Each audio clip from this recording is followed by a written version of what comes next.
All right, good afternoon, Flyers fans. Welcome back to the Clear the Ice program, a Flyers postgame show here on the It's a Wrap Sports Network. It's your boy, Matty B, on the call. Flyers fall today 3-2 in overtime to the Ottawa Senators in a game that really was there for the taking for both teams, honestly. It was a pretty evenly matched game. Both teams showing some offensive futilities throughout most of this game. The goaltenders were tested. Urson returning into the net for the Flyers for the first time since injuring himself post-game couple weeks ago. Omar gets the nod for the Senators. He faced 22 shots. Urson only faced 13, but yet still gave up 3 goals. And that's obviously the big topic here for me tonight is, 13 shots should not be a lot for a goaltender to have to handle. And you gotta try to make 13 saves, man. I mean, I'm not asking for too much. But there were some breakdowns tonight for the Flyers defensively. The goals weren't necessarily give me goals. They weren't. They had to work for them, but I still think most of those goals are both the regulation goals, at least, were savable shots. We'll break this as we look at these goals. We'll break them down a little further, and I'll explain what I mean. Obviously, the story for the Flyers this season has been the defense, and not necessarily when I say defense, I'm not talking about York, Sanheim, Drysdale, Sealer. I'm not talking about them specifically. I'm talking about the team defense approach holistically. It's a much improved philosophy, a much improved group, and a much improved play, and it's been on display. And it's been really the main reason why this team has 8 wins right now. And I will go to my deathbed saying that at this point of the season. Offensively, this team, the Flyers, at times still very slow. There seems to be way too much time that they're looking to make a pass, or they're thinking about what decision they're going to do with the puck. Way too much time that they're taking with that. It's very predictable. It's very generic. It's very flowy, but it's not too creative at the same time. And it's very frustrating to see because they do have some offensive ability, but it just seems that it takes them forever to develop offensively. And again, that was evident today, but some of the play that got frustrating. So, 3-2 overtime, you get the point, and that's positive. Up to 18 points, 8-5-2. Urson played okay. I'm not prepared to say he played good. I'm really not. 13 shots, and he gave up 2 goals. Or 3 actually. So I'm having a hard time pulling out a attaboy for Sam Urson when you didn't have that much work back there, but yet you did give up multiple goals. So Flyers elucidate 3-2. Joe Hale says Mitchkov is coming. No, he's not, Joe. See, that's another problem. Mitchkov is not starting. Mitchkov is pressing. All right. Again, let me be clear. I'm not an anti-Mitchkov guy. Mitchkov is pressing. Mitchkov's getting frustrated. All right. And that's never good offensively for a player. When you start getting frustrated, you start taking chances. And tonight, the one goal he scored was all Mitchkov. That was all him. Beautiful goal, right? But it wasn't it doesn't really necessarily showcase Mitchkov. It showcased Mitchkov's frustration. I don't think Mitchkov's coming around. I think Mitchkov's really struggling right now. He's just that talented of a player that he'll get a goal. But his game holistically is not coming around, in my opinion. He's got a sophomore thing going on right now that I don't understand what it is. But a very pretty goal. I'll give you that. Amazing goal, actually. And we'll break that down when we get to it. So I don't agree. I don't think Mitchkov is coming around. I think offensively, this team is stuck in neutral. I don't know where the hell Travis Konechny is. Owen Tippett kind of got off to a little bit of a hot start, but then he's faded away. I haven't heard Tyson Forrester's name in a couple games. So listen, the team is frustrating offensively. It's very, and again, I don't like the offensive approach. I don't like the perimeter style. There were some pucks thrown at that net tonight, and there were some people in positions to make some rebounds, at which Drysdale did cash in. Thank God Drysdale scored, because he was on his way to having a terrible game until that goal. But that was a nice little goal where Drysdale kind of took a chance, and we're going to get to the goal as we move through. Drysdale had no business being that low offensively as a defenseman. You're lucky it worked out in the favor of the Flyers because he was able to pick up a rebound down there and put it home. But if the Flyers were to, say, get caught in a transitional situation, then Drysdale's all the way down in the offensive zone, and you got potentially not a bad odd man's opportunity for the centers. But it didn't work out that way as Drysdale did get the goal there. So, they're pressing a little bit offensively, which I can understand why. But again, I'm just not a fan of the team's offensive approach. And I said I've always maintained this, that it's obviously because of the talent level on this team.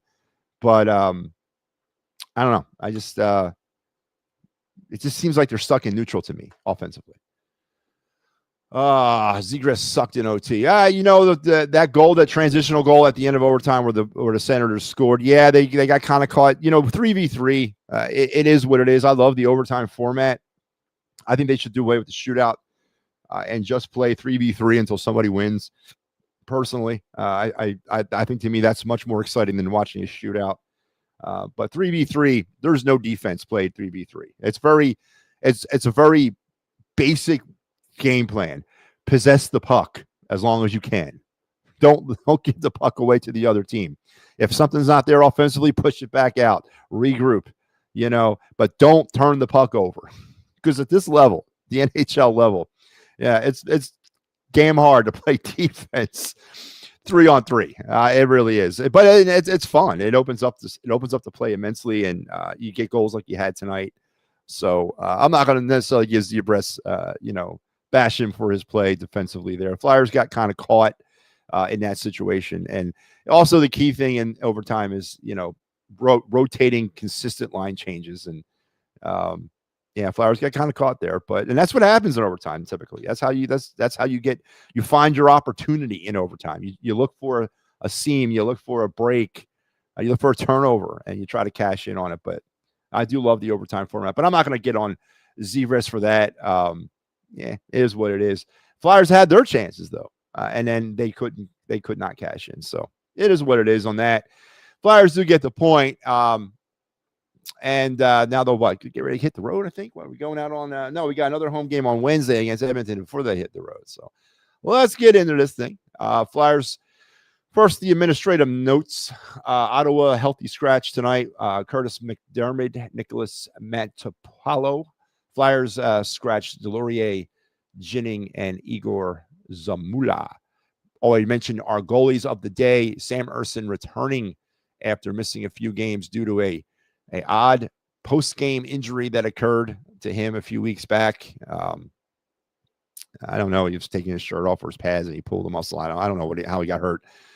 Faced 13 shots, gave up 3 goals, 10 saves. But listen, 7.6 or 0.769 save percentage. That's not good. That's not good at all. And it wasn't like the goals, and we're going to get into them.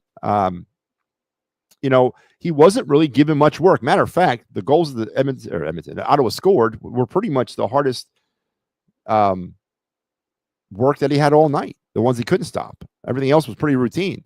There was that sequence kind of late in the game where they had him out of position and it was a wraparound attempt, and the player Ersson got lucky by the puck was beyond Ersson, but it got hit by the post. So those things happen.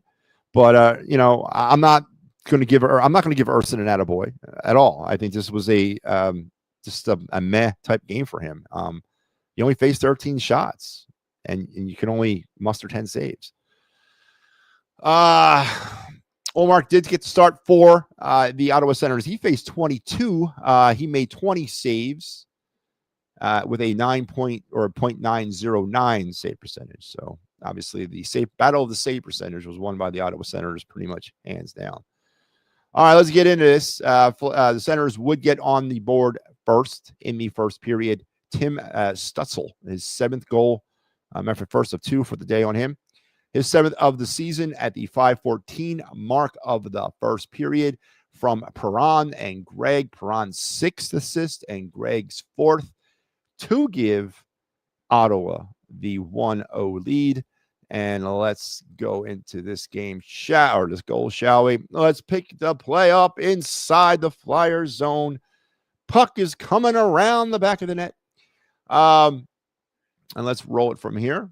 So we got an Ottawa Senator player falling down here, which is not really key, but everyone's sort of rushing into their spots. I'm pretty happy with the defense here. I ain't gonna lie to you. As I said, the stalwart part of the Flyer game this year has been team defense. Everybody's finding their little lanes. Everyone's finding their spots. And for the most part, they're staying home and they're doing what they got to do. And the Flyers are exhibiting that at this particular moment in time. This is how you play a puck to the corner defensively, right? This is what you do, textbook. So Ottawa's going to gain possession along the boards. This play is going to then sort of kind of develop. Things sort of go awry. Let's stop it right here. So there's Drysdale. He's getting ready to go around the net. Now it's an interesting situation because this is one of those plays where you kind of, sometimes they work on these types of plays. Sometimes it's a instinct type play. But when you're in this situation as a defenseman, again, I'm drawing from my own personal experience as a defenseman. I never like going around my net. You hear me bitch and moan about it consistently on this show about giving up goals when there's players standing behind the net. I never understood it. So you got to kind of look at this thing somewhat with your hockey instinct. You got to kind of take a glance around, kind of turn your head. So you got Brink over here, and you got Couturier following Brink. I don't know. Again, I can't really judge the speed of the puck coming around the board here. Obviously, Drysdale thought this puck was not going that fast, so he's probably going back there to try to aid in assisting this play to kind of get out of the zone. But again, this could also have been a play they worked on. This is what they want your defenseman to do. I'm not going to sit here and completely rag on Drysdale for going back behind the net after this puck. But to me, Monday morning quarterbacking this, you just got to kind of look at where everybody is on the ice, where the other team is on the ice, and sort of make a better decision. Because my number one responsibility as a defenseman on defense is the front of my net, and I really take that responsibility seriously. But Drysdale is going to go behind the net and play the puck, and the Flyers are going to begin their transitional play here. But you got to be careful also when you're transitioning that the damn puck gets out of the zone before you're too far out of position defensively to get back defensively. And this is exactly what's going to happen here with this goal, is the Flyers are getting a little too excited about a potential play coming out the zone, and they're going to completely sort of lose responsibility for their defense. And let's watch the play. Now, Brink kind of has a problem with it up on the half wall. Look at Michkov. Michkov's got one thing on his mind right now, and that's an outlet pass down the middle of the ice going for a goal. I mean, again, he's pressing, so I understand.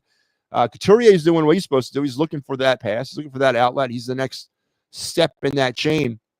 But really, the two key players here in this situation are Drysdale, who's left back behind the net, sort of standing there, don't know what he's doing, don't know what he's doing back here, what he can do.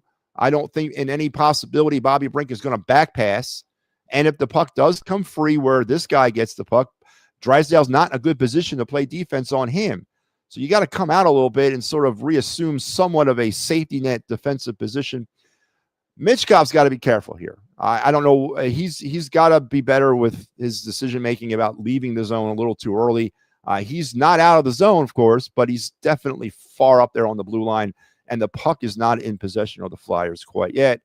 We'll let this thing kind of roll a little bit further. Brink has trouble with it. It does pop out. Now, Drysdale, you got Drysdale who decided to make a move eventually, but he's going to come up and he's going to play the puck on the half wall. Michkov is way out of position. He's already out of the zone. But I'm still okay because you got a guy here and you got two here. But because Drysdale did not come back off that wall, he's out of position to really do anything about this guy. He's just going to be trying to play catch up. Puck is going to come out in the middle. It's going to give that guy an opportunity to set up for whatever he wants to do, shoot, pass, whatever. Look at Drysdale trying to get back into position. This guy's out. I think that's Sealer, or I don't know who that is. They might be Sealer. Maybe it's Sanheim. I don't know, one of them. He's in no man's land. What do? Am I going to play the puck? Am I going to play the pass? Well, what do? I don't want to commit too early. They left me out here on an island. What do I do? And you're just going to have to make your best decision. The decision was to obviously try to play the puck. Well, guess what? So was Jamie Drysdale. So you probably needed to, again, have a little bit more wherewithal. But again, I'm not blaming him. Drysdale was out of position to try to get back into this play in order to make it a proper defensive adjustment. Nice little pass, little one-timer.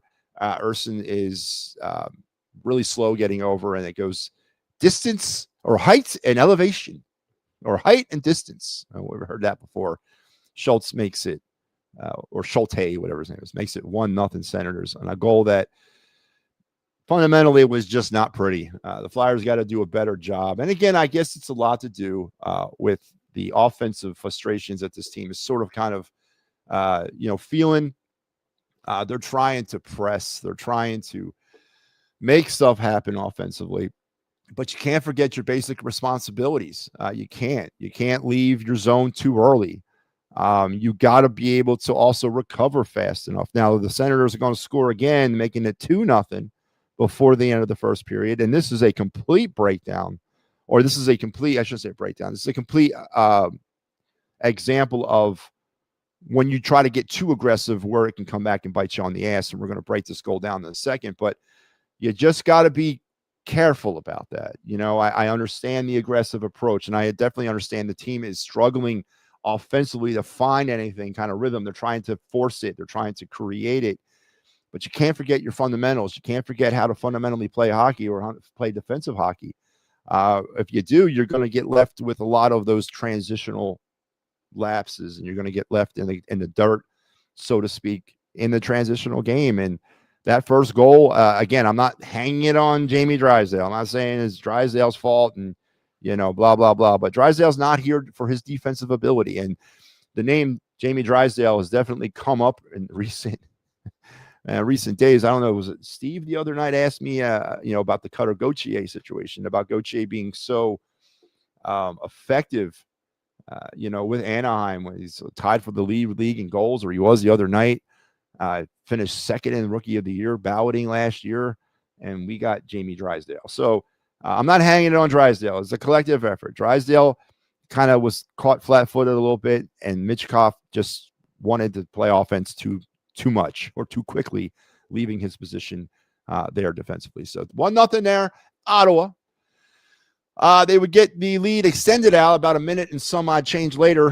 Michael Amadio is fifth from Giroux and Pinto to make it 2-0. And this was a goal. Let's bring this up. This was a goal that really upset me. I ain't gonna lie. This definitely had a goal that smacks we're trying to press offensively. And I want you to look at one player, and he's standing right here in the middle of the ice. It's Owen Tippett. So Owen Tippett is really the feature of this play. Tippett's going to make an ill-advised decision to try to – I don't even know what he was doing. I don't know what Owen Tippett's doing there. It looks like he was attempting to come up on the puck, but then last minute he decided not to, and then the last minute he decided to go back to it and try to make a move. But he's like 8 inches off to the one side, just a bad – I don't know what that was. It's just bad. And the reason why I want you to remember that, because – keep your eye on Tippett as this play develops, because now Tippett's out of position. All right, we talked about it. Tippett's back, and now he's going to try to get back into the play. The Senators are going to enter their zone. Tippett's still out of position, and number 3 is the guy you want to keep an eye on. Or actually, I want you to keep an eye on these two right here, because Tippett's supposed to be up here, right? So we got a breakdown. You got Sealer, who sort of can do this. Tippett's got this, or you got Sealer that can do this, and Tippett's supposed to do that. Tippett is out of position to do anything in here. And Sealer is going to get left on an island because there's just no other reason. If the pass comes through, which I know if I had the puck up here, I'm watching this again with big wide eyes thinking, oh, who am I going to hit? Who's going to break to the net? Who's going to create the screen? Come on, boys, tell me what you want to do, because I got to get rid of this puck. But somewhere here, somebody's getting the puck, because of what Tippett did back here caused him to be completely out of position up here. So let's just play roll. And there you go. It goes through. So now Sealer obviously, again, Sealer did kind of misplay this. He should have not. See, drifting back here, I'm not going to do that, because I know Tippett's out, and I'm now the last, the island. I'm the last stand here. I would have come up and did something to challenge this pass. I'm not saying I'm going to take responsibility of somebody specifically here, but I am going to pop up into the passing lane. I'm going to make them do something with that puck. I got my goalie behind me. It is what it is. But I'm going to be more concerned about these two guys here. Sealer looks like he's more concerned about this guy who's covered instead of coming up to sort of try to press this. Maybe he didn't see Tippett, or maybe he didn't realize Tippett was this far out. But they're going to let him go right through, and then you got almost like a funky 2-on-1, and then everything kind of just breaks apart for the Flyers here as people go towards the front of the net, and the Flyers continue to sort of. I don't understand this either. Everyone's covered right now except for this guy, which Tippett's out of position still. But the play is going to completely flow right on past everybody. The Flyers are going to keep following, I don't know what, and they're going to allow this guy some space.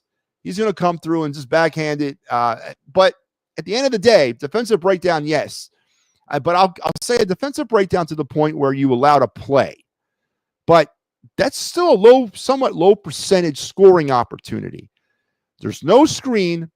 The shooter was forced to go to his backhand, and you're one-on-one with the goalie. Urson's got to do better there. Urson's got to make a better save. There was nothing in Urson's way. The play literally, you saw it. The play literally sort of flowed right on past him, leaving a complete lane here, one-on-one, no screen, no nothing. And Urson's just, he stayed back in his net. He should have probably come up a little bit and challenged the play. You do have a stick. You can try to poke check it away. Urson sat back and got eaten up. That's a goal you got to make, or a save you got to make. And then you got 2-0 Ottawa, and it did not look good at that point for the Flyers. I ain't gonna lie. That was again a very disparaging goal, if you're asking me. Just the energy that the Flyers had, and it wasn't much offensively in that first period, but it just looked like the energy kind of was sucked out of the Flyers, and that is all the scoring that you would have in that first period. The Flyers would be outshot by Ottawa 6-4 in the period, and we would get ready for the second period. And then the Flyers would finally get on the board about halfway through the second period, which we talked Joe Hale mentioned the Michkov goal here, as Michkov did score a goal. And, we're going to break that down. But it was a very nice goal. I will not take credit away from Michkov for what he was able to do. This was all Michkov. Yeah, it's his third from Dvorak and Konechny. Dvorak's third or fifth assist, and Konechny's eighth assist for the season. And this is, but again, and I please understand what I mean by what I say about Michkov. I believe in his offensive ability, and I believe in what type of player I think he can be, and he's going to be a very good player in this league. I don't think generational. No, he's not that guy, but he is a burgeoning elite level player. I firmly do believe that. But for some reason, it's just not clicking offensively with him this year. And I don't know. I mean, there's been some rumblings and grumblings coming out that he's, pissing off Rick Tocchet a little bit. Again, maybe not listening. He wants things his way, and he wants offense. I mean, he's here to score goals. I get that. And that's what I want him to do too. But at the end of the day, there's something not working. Now, Michkov needs some help around him. He does. He needs some pieces. He needs some assistance. He's not going to be able to do it all himself. He's not that guy. And I think we can all agree.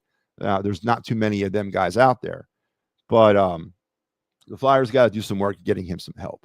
But on this goal, thing of beauty. And let's break it down for you, as Michkov will get the Flyers on the board here midway through the second period. Let's pick up the play inside the Ottawa zone. Michkov is actually going to be the one right here. He is behind the net going for the puck right here, and it is going to be all Michkov all the time. He's going to come around. He's going to fight off the check. He's going to fight off the stick.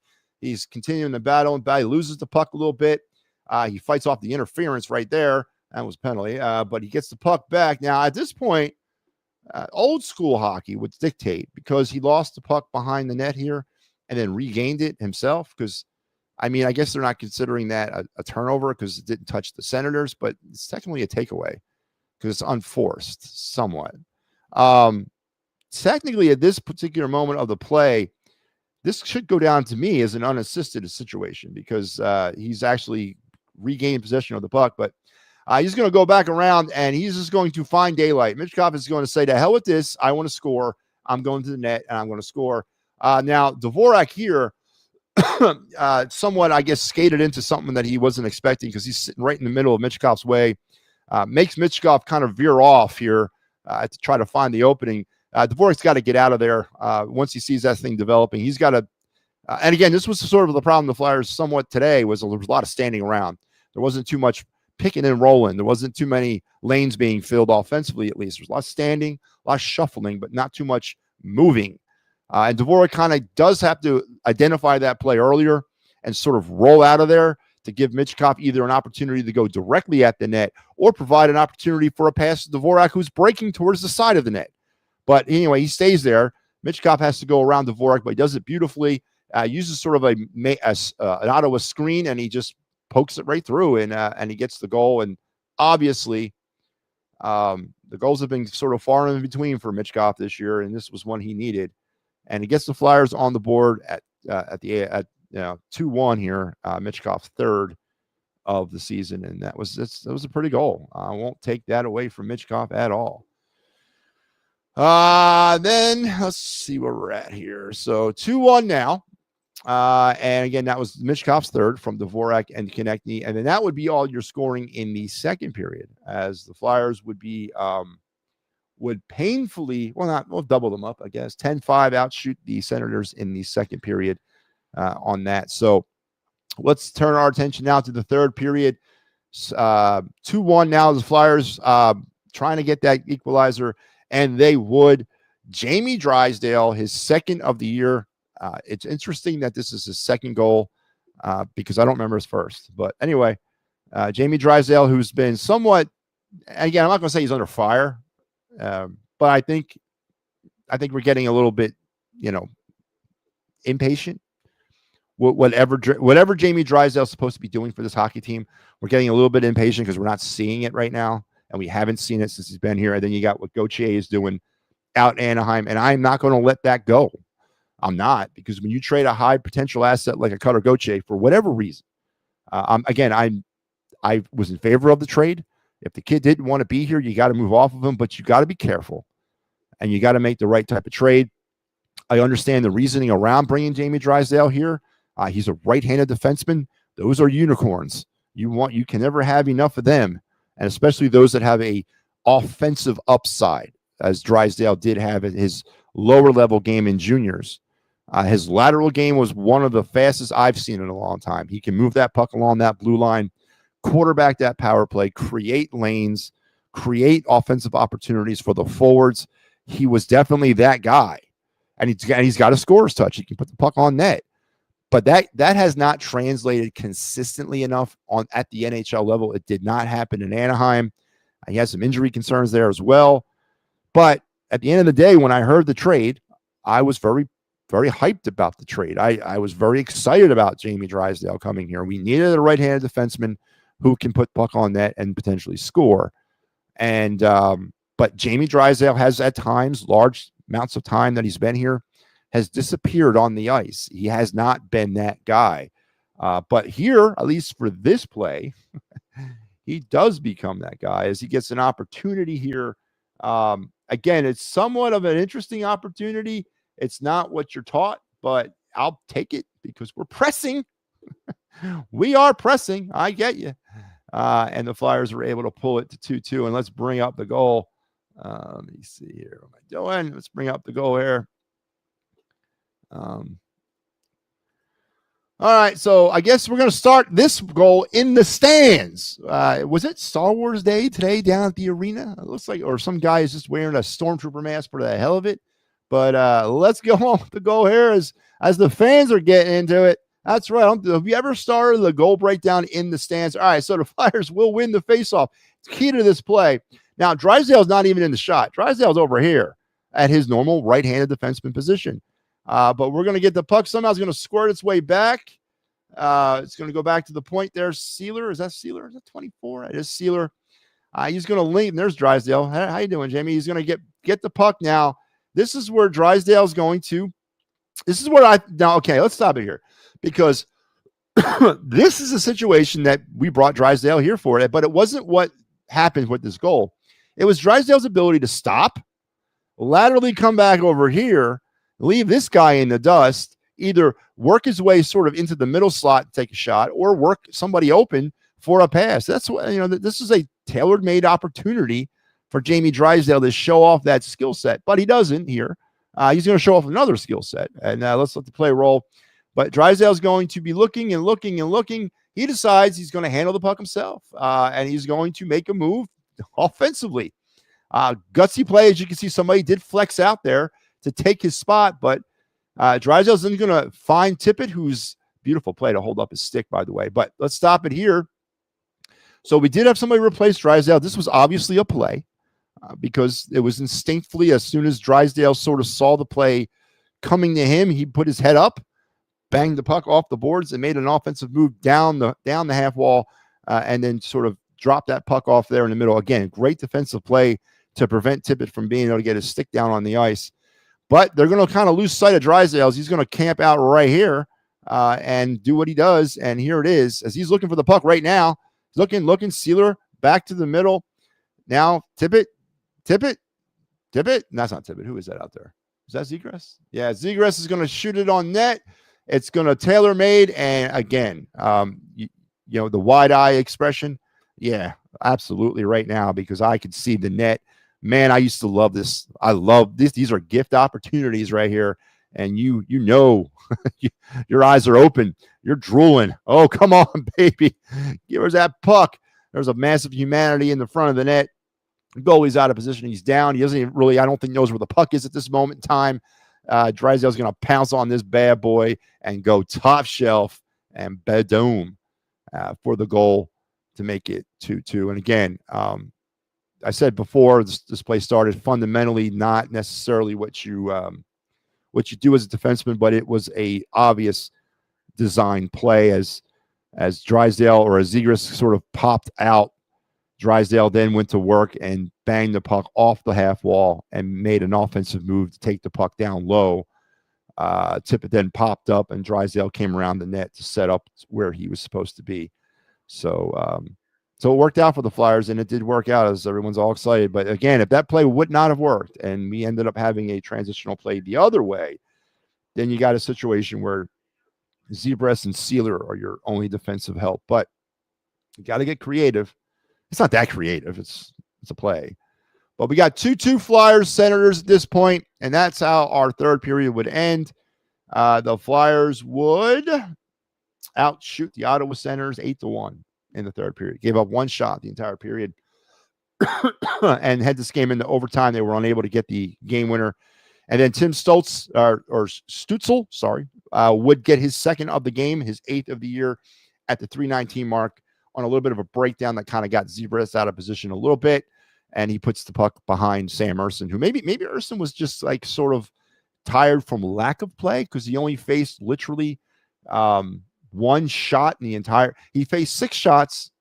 Let's just break down. He faced 5 shots in the second period, and then he only faced 1 in the third. So going into overtime, he had faced literally 6 shots in the last 2 periods, and it was the only shot that he faced in overtime that the game winner was scored against him. And that's how you have 3-2. Is it appropriate to hang this loss on Sam Ersson? No, it's not. It is appropriate to once again question our goaltending depth. Yes, it is. Absolutely. Because, you had 13 shots and you couldn't stop but 10, and you had minimum work, and the work you did have, it seemed like you struggled. So I'm not hanging it on Ersson. I'm not. But when you have a team like the Flyers, and this is what makes them so frustrating and so rebuildy, is that there's certain phases of this game and this team that are coming along. Offense is still not anything that I love. I don't like their offense, but they got playmakers and they're making plays. They're trying. As you said, they're pressing a bit. They're trying to create opportunities, and their team defense vastly improved from a year ago. So the offense is trying to find its footing. The team defense is pretty solid. And right now, if you got to hang it on anybody, and I'm not talking Ersson, but it's the goaltending that just is not doing enough for you right now. And that's not a news story. All right. That's not shocking, stop the presses type news that we have goaltending problems. That's not what it is. But when you're limiting these teams to what, 13 shots a game, and what was the other total? I mean, the game Vladar got shot up pieces. It was only maybe 13 shots that he faced, but gave up 4 goals. I mean, if you're doing your job as a team defense, and Ottawa's a decent team, they got some talent of their own, but they're not that good. They're really the same level that the Flyers are, except they had better goaltending. They don't have elite level goaltending, but they got better goaltending than the Flyers. You need more from Sam Ersson and Dan Vladar collectively than they're getting, because you're going to have to bail out your offense. You are. And not saying that 2-0 is a protectable type of lead or acceptable protectable lead, that you should be able to nurse a 2-0 lead all game long. I'm not saying that.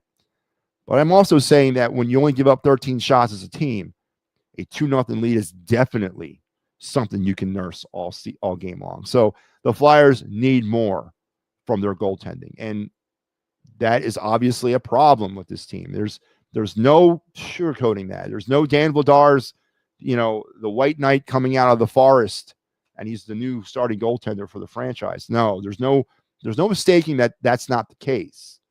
The problem is he's the best option. And Sam Ersson, who's out of minor league options, by the way, and that makes things with him a little bit more stickier, because if you decide to move on from Ersson, you got to release him. And I don't think he doesn't go through waivers. I don't know if anyone's going to claim him, but you're kind of stuck with Ersson until you decide you don't want to be stuck with him anymore, and then you're going to cut him because he's out of options. He can't be sent down anymore. So it's a problem the Flyers have, and it's a problem that we know they have, and it's a problem that we know the fix. We know what the fix is for the goaltending situation. It's to wait for Carson Bjornsson. It's to wait for Igor Zaradin.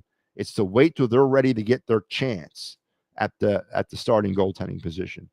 But it doesn't make it doesn't make it any better, and it doesn't do anything for us today. And it's definitely frustrating because 13 shots and you give up 3 goals. Just I can't work that. I cannot work that math out in my head. And that's how your Flyers would fall 3-2 in this game. Flyers would outshoot the Senators 22-13. Flyers were 0-for-2 in the power play, but they were also 2-for-2 on PK. They killed off both of their shorthanded opportunities. Flyers gave the puck away. A very okay. Listen, 13 giveaways, man. That's amazing. I'm down with that. And they also took the puck away 8 times today. I mean, like career, like team highs in the takeaway department today for the Flyers. Or I say team low in giveaways and a high in takeaways. The Senators gave the puck away 16 times and took it away 5. Flyers also blocked 10 shots. And that is it. Flyers and Senators will do battle again in Philly on February 5th, 2026 at 7 p.m. For those of you wanting to get your Ottawa Senator Flyers tickets, that'll be the last time they'll play each other for the season. And so, yeah, that's it. Series is now, 1-1, right? Flyers won the first game. No, Jesus Christ, that's right. 0-2. Flyers now are 0-1-1 in the season series. So there you go. We here at the It's a Wrap Sports Network, by the way, we'll be back next week for the Clear the Ice program. Here's your schedule. Mike will be here Wednesday. I got you again on weekend duty. Friday, the Flyers will be in St. Louis, and they'll go back-to-back in Saturday in Dallas. Not what you want. I don't know why they would schedule the Flyers a back-to-back and then have the Stars on the back end of that. Don't like that at all. But but you're probably going to see Ersson in net Friday. I would imagine Vladar gets the nod Wednesday against Edmonton. Ersson will go against the Blues, and then they'll go back to Vladar on Saturday. If I was a betting man, that would be my goaltending prediction for the week for the Flyers. But this is your Clear the Ice schedule for next week, so make sure you stay tuned. And then tomorrow, of course, we got you covered. This is actually next week's schedule. This is really not pertinent here, but tomorrow we got the PNM and the AM program at 9. Steel City pre and post game show. Actually, their pregame's at 4 tomorrow because the Steelers have the Sunday night game. And then their post game will be immediately following the Steelers game, and I will be on the final word tomorrow night at 9 o'clock. And another programming note, special news here on the network. Thanksgiving Day at noon. Mark it on your calendar, folks. Get your Turkey Day started off with some Phillies. That's right. We are going to give you the Fighting's Final 2025 season review show, 12 noon on Thanksgiving Day. So as you're getting ready to settle in for some football and some hors d'oeuvres, pop on us as we will break down our opinions, give you our final takes, our final predictions. No, we won't give any predictions, not until the start of the 26th season, but we'll give you our final takes in the direction that we think the Phillies need to go to in 2025. I've already revealed to you my direction, so it's really just looking at Mike and Al's direction, I guess. But we're going to wrap up the 2025 Fighting's final season on Thanksgiving Day at noon with our season in review program, so make sure you're there, and all the fine programming here, as we also got you here Monday, or not, am I showing you the Vikings for? That's not the one. There it is. Monday night, Eagles, Packers, wrapping up week 10. So with the birds fly by. So all the greatness that we have here on the It's a Wrap Sports program, make sure you're keeping us close until we talk again in the immortal words of Mr. Gene Hart.